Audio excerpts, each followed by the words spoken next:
하고 있는 이 시기에 모두가 거리두기를 하고 방역을 잘하자 이야기를 하고는 있지만 홈리스에게 거리두기조차 방역을 지킬 수 있는 여력조차 없습니다.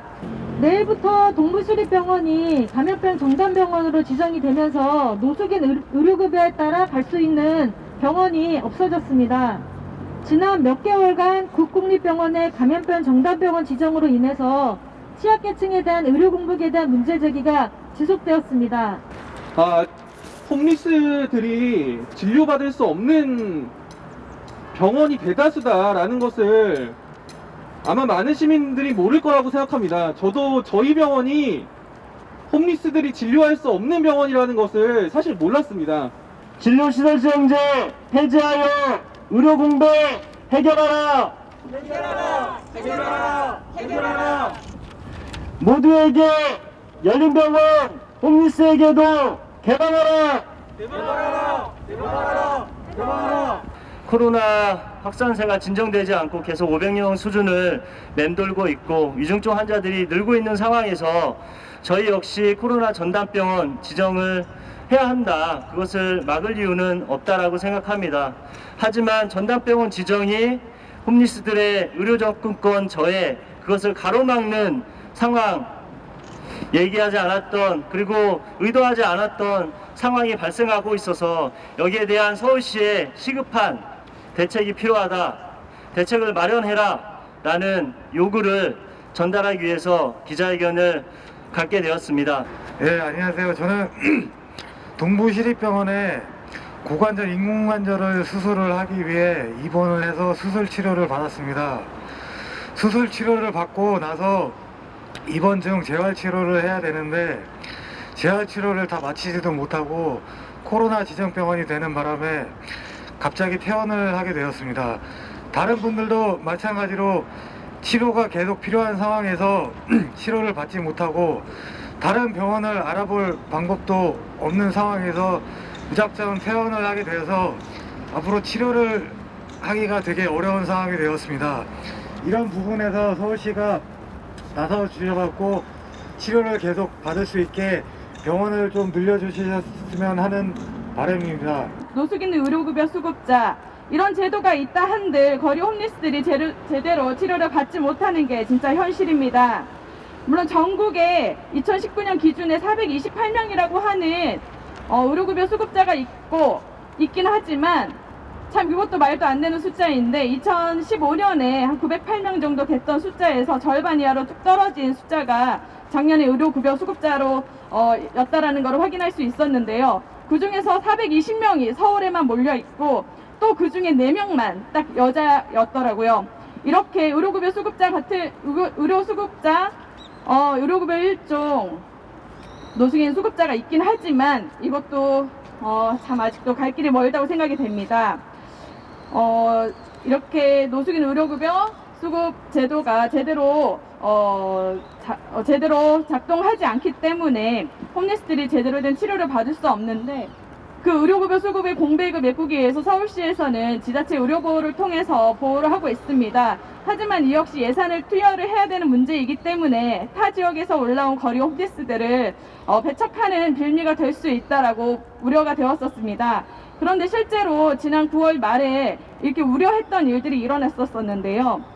부산에서 거리 노숙을 하던 신규 노숙인이 계셨습니다. 불과 2개월 차였던 거리 노숙인이었었는데 아파서 병원에 갔는데 피부암이라고 하는 진단을 받았습니다. 그런데 그 상급 병원에서는 이 피부암을 치료할 수 없기 때문에 서울로 가서 치료를 하시라고 병원 2개를 추천을 받았습니다. 그래서 서울로 왔건만 혈혈 단신으로 치료를 받을 수 있겠다라고 하는 희망을 가지고 힘들게 아픈 몸을 이끌고 서울에 왔었지만 서울시에서는 이 거리 홈리스에 대해서 치료할 수 없다라고 하는 이야기를 했습니다. 이유인즉 이 부산 홈리스가 부산 시민이었기 때문이었습니다. 서울시 돈을 투여를 하지 않겠다. 그러니까 우리는 책임질 필요가 없다라고 이야기를 했던 거죠. 그렇게 의미가 전달이 되었던 것 같습니다. 결국 이 부산 홈리스는 아무런 치료를 받지 못하고 그 어떤 복지 지원이라든지 다른 대책에 대해서 내용도 듣지 못한 채로 그 다음날 쓸쓸하게 다시 부산으로 내려가야만 했습니다. 그렇다고 해서 부산에서 어떤 긴급복지 지원을 통해서 주거비라든지 생계비를 지원을 받고 이후에 기초생활수급을 신청을 해서 어떻게 치료를 할지 계획을 세워보자라고 하는 구체적인 대안이나 이런 것들을 즉각 제시받지 못했었던 것 같습니다. 바로 이분은 요양병원에 가서 어떠한 치료도 받지 못하고 그냥 드레시 정도에 불과한 그런 치료도 아닌 그런 수준에 머물러서 계셨던 걸로 기억을 하고 있습니다. 또 어떤 경우 또 응급 환자가 굉장히 발생을 해서 병원을 가기 위해서 응급실을 여기저기 전화를 돌려봤었는데 공공병원에서는 그 당시 코로나 때문에 전담병원이 되면서 병상이 부족하다 때문에 우리는 받을 수 없다라고 하면서 거절을 했다고 합니다. 그리고 뭐 전담 인력이 지금 코로나 이런 상황에 투입이 되면서 치료할 인력도 없다 이런 식으로 7군데 8군데 전화를 했지만 거절을 당했다고 합니다. 결국 발을 동동 구르던 119 구급대가 멀리 있는 민간 병원에 연락을 했고 거기서 겨우 돼가지고 그곳에 가서 응급실에 이용을 할 수 있었다고 합니다. 그분 말씀으로는 코로나가 아니면 더 이상 병도 아닌 것 같다. 더군다나 이 코로나는 홈리스에게 더욱더 취약한 이 상황들을 만들어내고 있는데 아픈 사람들조차도 제대로 돌보지 못하는 게 무슨 이게 맞는 것이냐라고 이야기를 하시며 정말로 안타까워하셨습니다. 서울 동부병원, 서울의료원, 국립의료원, 보라매병원, 서북병원, 적십자병원이 바로 이 6개 병원이라고 합니다. 이곳은 서울시가 가용 가능한 2차 기관급 공공병원 이 전부가 6개이기 때문입니다. 이 몇 안 되는 공공병원에서만 홈리스 진료를 맡겨놓겠다는 발상 때문에 바로 이런 정책이 나온 것입니다. 왜 민간병원은 홈리스 치료를 하지 않고 있습니까? 저는 다른 이유를 찾을 수가 없다고 생각합니다. 오직 정부가 민간병원의 수익성을 보존하기 위해서 이렇게 하고 있는 것입니다. 바로 홈리스 치료도 오직 공공병원에서만 하게 하고 코로나19 치료도 공공병원이 전담하게 하고 있습니다. 사회적으로 필요한 이런 의료의 역할은 겨우 10%도 안 되는 공공병원이 다 내맡겨져 있습니다. 그리고 정부는 민간병원은 수익성 높은 치료를 하라고 안전하게 보호해주는 역할에만 충실하고 있습니다. 병원은 일반 영리기업체가 아닙니다. 대부분 국민이 낸 국민건강보험료에서 수익을 얻고 있습니다. 비영리 의료법인으로서 세제 혜택도 받고 있습니다. 그럼에도 불구하고 사회적인 역할은 이 위기 상황에 전혀 하고 있지 않습니다.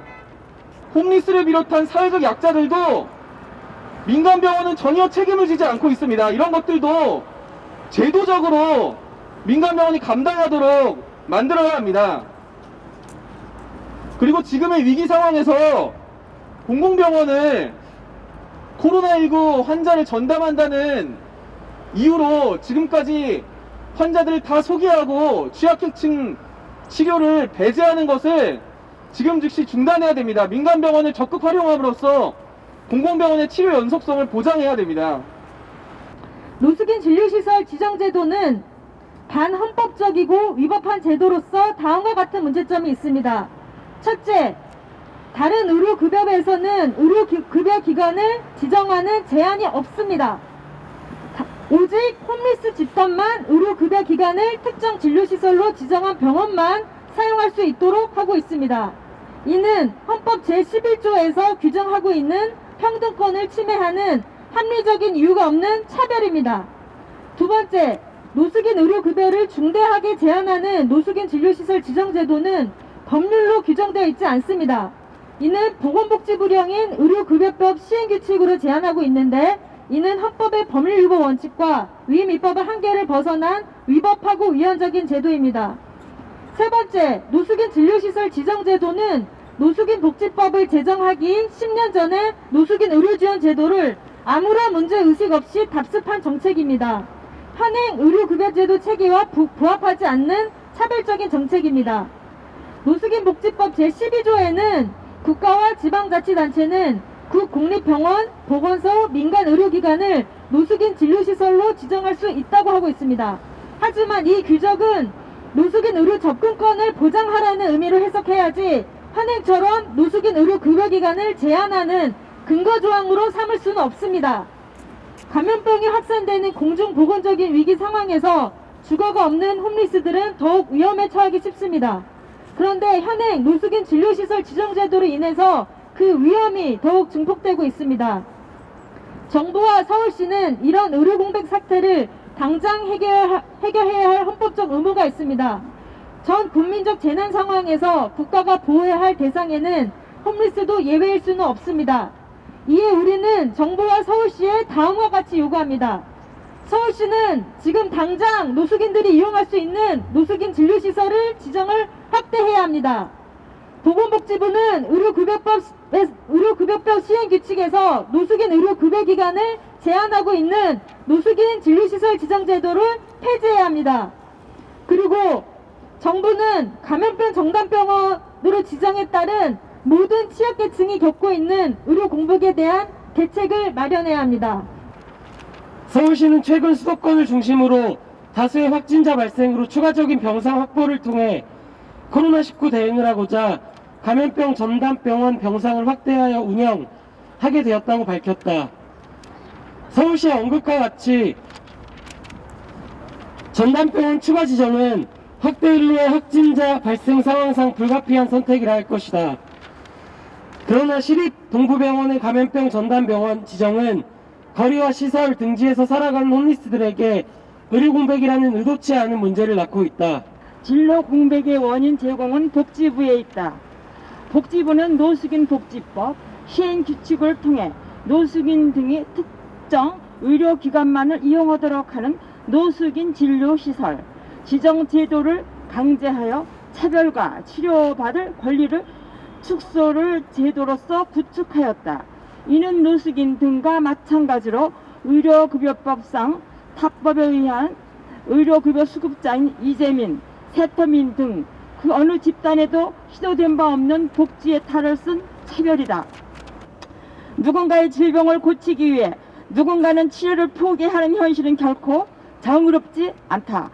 명백한 의료 공백이 애고되고 대처할 만한 제도와 권한이 존재함에도 방관하는 행정이라면 더 이상 존재할 이유조차 없다. 생명이 달린 일이다. 서울시는 즉각 관할 내 모든 의료기관을 노숙인 진료시설로 지정하고 모든 홈리스들이 지체 없이 적절한 수준의 진료를 받을 수 있도록 기회를 보장하라. 2020년 12월 3일 감염병 전담병원 지정에 따른 노숙인 등 의료 공백 대체 요구 기자회견 참가자 일동